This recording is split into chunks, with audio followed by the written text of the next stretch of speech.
Viral warga bongkar tenda pelaminan yang tutup akses jalan, pemotor nekat menerobos. Warga TPS Sialkan sekali bang, ikan ke itu.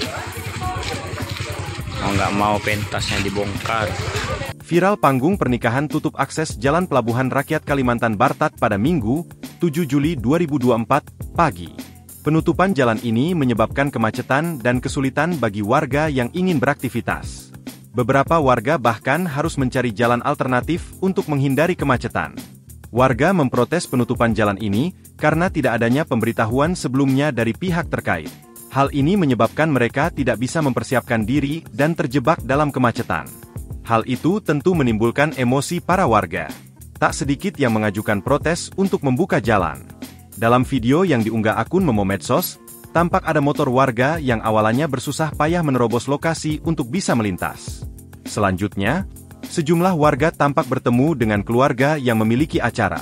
Dalam video juga terlihat sebagian properti panggung dibongkar untuk akses jalan motor. Tak dijelaskan memang akhir dari aksi protes warga tersebut. Kendati begitu, video tersebut sudah terlanjur viral dan menjadi bulan-bulanan netizen di media sosial. Download Tribun X sekarang, menghadirkan lokal menjadi Indonesia.